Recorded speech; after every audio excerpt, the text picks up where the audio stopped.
At the beginning of the 20th century, the railroad baron Cornelius Vanderbilt constructed Grand Central Station at 42nd Street and Park Avenue.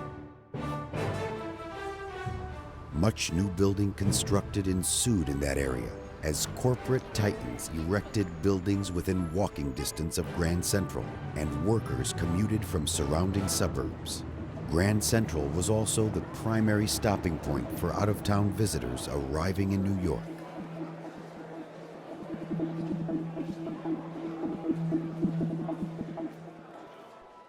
Its architect, William Van Allen, was Severance's former partner and now hated rival.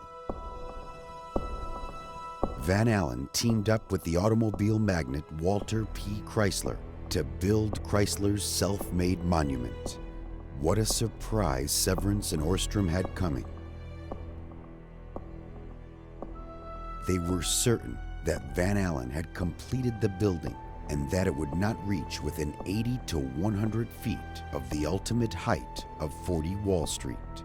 However, contained within the Chrysler building was a fire shaft, where under construction was the towering pinnacle.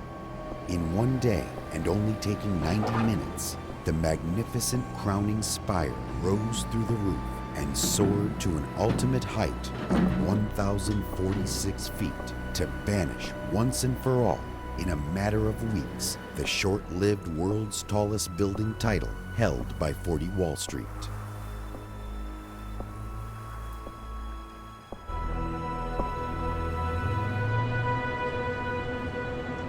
Here is Frank Rogers, Walter Chrysler's trusted second-in-command, atop a rickety scaffold touching the highest pinnacle ever constructed.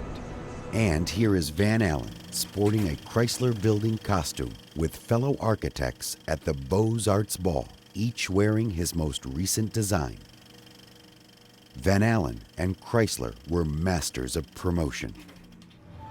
Jack Riley, the inquiring photographer, and Time magazine's storied journalist, Margaret Bork White, are photographed at the Chrysler building in the most precarious positions and pictures that circulated around the world.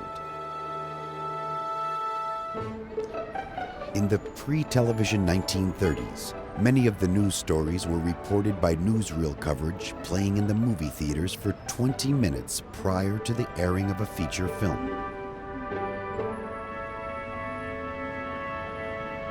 Universal Newsreel captures window washers doing their job at heights never before imagined in these images.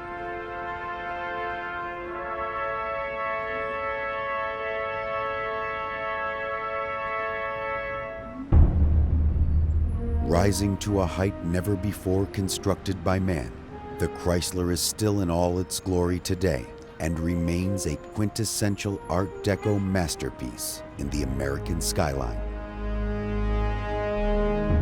An enormous sense of pride was also felt as the Chrysler became the first structure to surpass the legendary Eiffel Tower by 62 feet.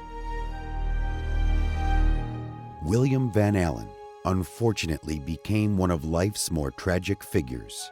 He and Chrysler never had a signed agreement, and the two quibbled in court for many years before Van Allen's fee was settled.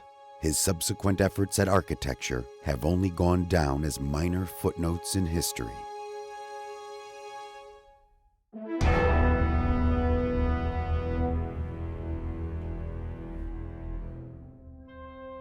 John Jacob Astor, the son of a German butcher, amassed America's first fortune. The Astor wealth was founded on fur trading and real estate holdings. Continuing in the tradition of land acquisition, Astor's grandson, William B. Astor, purchased the 20-acre Thompson Farm at the corner of 34th Street and 5th Avenue for his two sons so that they could build their mansions. Subsequently, William Waldorf built the Waldorf Hotel, followed years later by his cousin, John Jacob Rascom, who built the adjoining Astoria. This hotel was considered the most prestigious of its time. By the late 1920s, the original Waldorf Astoria was considered out of date, and the family made plans to construct their new Art Deco jewel further uptown on Park Avenue, within the shadow of Grand Central Station, where it still stands today.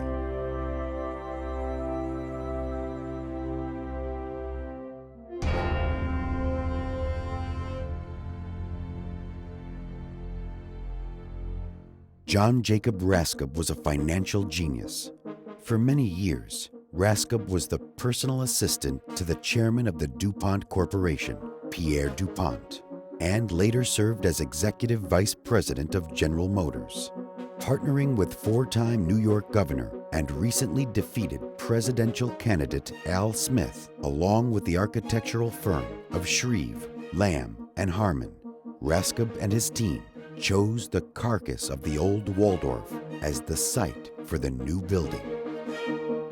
The architects set into motion the master plan that was established by Raskob. Raskob was fond of using gigantic pencils as he jotted down his unending flow of ideas. Setting a pencil on its end, he directed a question to his chief architect, William Lamb. "How high can you build it, Bill?" Raskob demanded of Lamb. "Well, how high do you want it, John?" came his reply. Raskob had been a great admirer of the Carew Tower, constructed by Lamb in Cincinnati. He was also a fan of a new building recently constructed only 8 blocks up the street at 500 Fifth Avenue. Raskob wanted all of that and more for his new building.